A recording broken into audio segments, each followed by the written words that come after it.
Bonjour mes amis qui parlent français. Je vais faire une lecture de le livre des esprits pour vous et je voudrais que vous aimez. Vous aimer cette lecture et chaque jour je vais lire un petit peu de cette livre, de cette œuvre d'Allan Kardec. Alors, on commence par la première partie de l'introduction à la lecture, à l'étude de la doctrine spirit. Et dans la première partie, le livre parle comme ça. Pour les choses nouvelles, il faut des mots nouveaux. Ainsi, le veut la clarté du langage pour éviter la confusion inséparable du sens multiple des mêmes termes. Les mots spirituel, spiritualiste, spiritualisme ont une acception bien définie. Leur en donner une nouvelle pour les appliquer à la doctrine des esprits serait multiplier les causes déjà si nombreuses d'amphibiologie.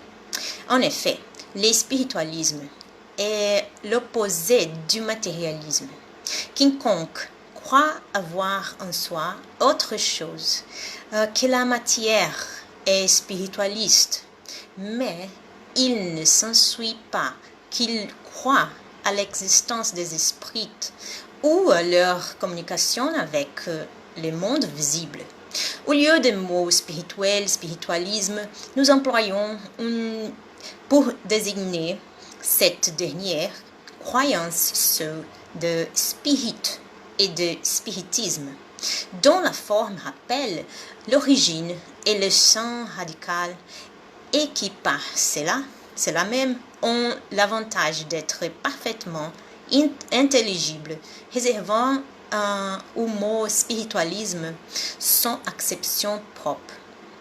Nous dirons donc que la doctrine spirit ou le spiritisme a pour principe les relations du monde matériel avec les esprits ou êtres du monde invisible. Les adeptes du spiritisme seront les spirites ou, si l'on veut, les spiritistes. Comme spécialité, le livre des esprits contient la doctrine spirit comme généralité. Il se rattache à la doctrine spiritualiste dont il présente l'une des phases. Telle est la raison pour laquelle il porte en tête de son titre les mots philosophie spiritualiste. Alors on arrête ici et j'espère que vous allez aimer la lecture, vous aimez cette lecture-là parce que j'aime ça. Alors un grand bisou, à la prochaine, bientôt, ciao ciao.